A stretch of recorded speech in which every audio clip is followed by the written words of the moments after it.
I filed Senate Bill number 1610 and 1653, namely the Free Legal Education Act of 2023 and the Revised Legal Education Reform Act, not only to strengthen our country's legal education, but ultimately to improve everyone's access to quality justice, lalo-lalo na mga ating mga mahihirap na kababayan.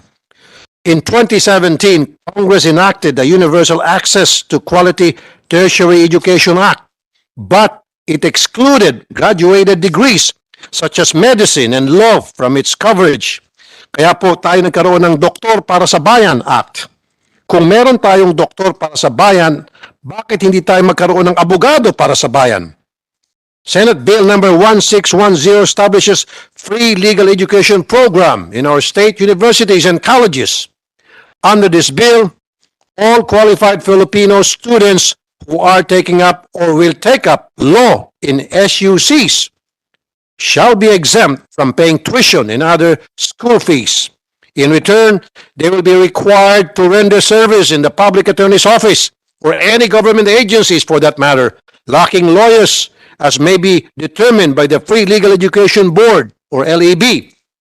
Sa ganitong pamamaraan, matutulungan po natin ang mga Pilipinong nangangarap maging abogado at sila naman ay makakatulong sa ating mga kababayang nangangailangan ng hustisya.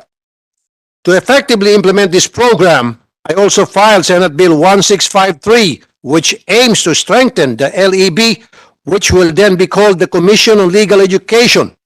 Under this bill, the LEB will be empowered with broadened authority and functions and a much-needed budgetary autonomy.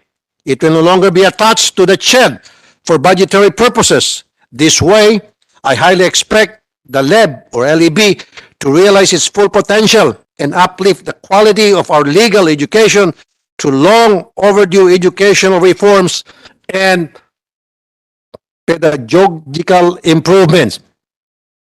Ang hilingin ko lang po sana ay commitment from the LEB na makatulong sila para dumami ang mahusay nating mga abogado nang sa gayon ay hindi na mahirapan ang ating mga kababayan na humanap ng hustisya. In other words, I'm hoping that these bills will result in better access to quality justice for everyone. Maraming salamat po, Mr. Chair.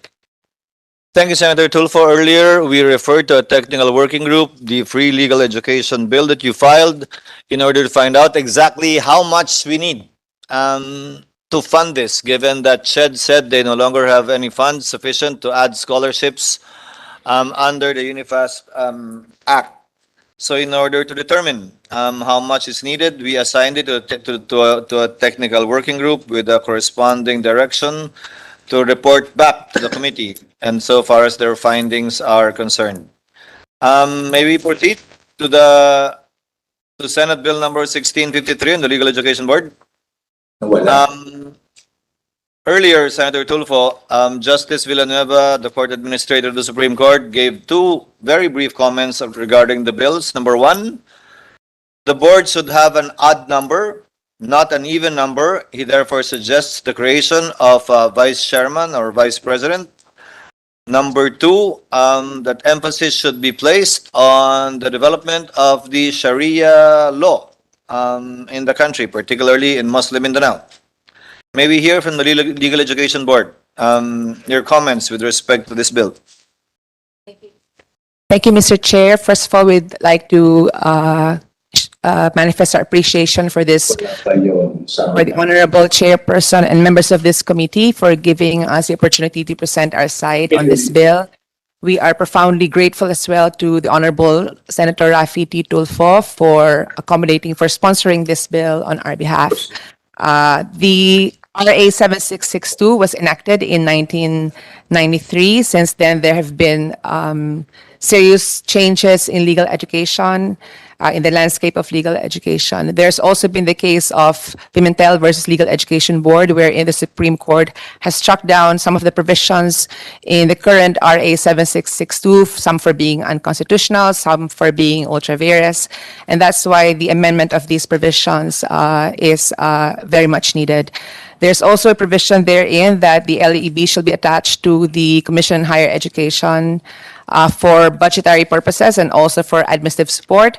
But given the many schools that the CHED that the CHED has to attend to, it has not been very attentive to the needs of the Legal Education Board. So for the most part, that would be the core of our proposed, of our support for the proposed amendments of Senator Raffy Tulfo.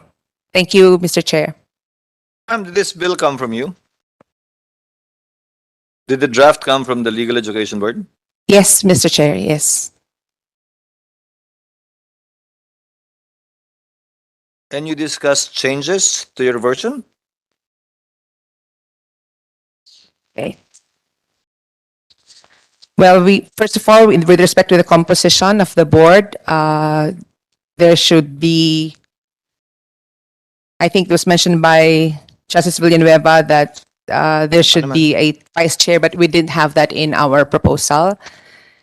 With respect to the term of the chairperson and members of the board, it is currently for 5 years without eligibility for reappointment. Under the bill being proposed, there is an eligibility for one reappointment, at most one reappointment. You agree with that? I would agree with that, Your Honor, because there are many programs, many changes in the way that the Legal Education Board supervises law schools, and it would be good if we could see these changes take effect. So babawasan natin o dadagdagan natin in order to make it an odd number? Nadagdagan po.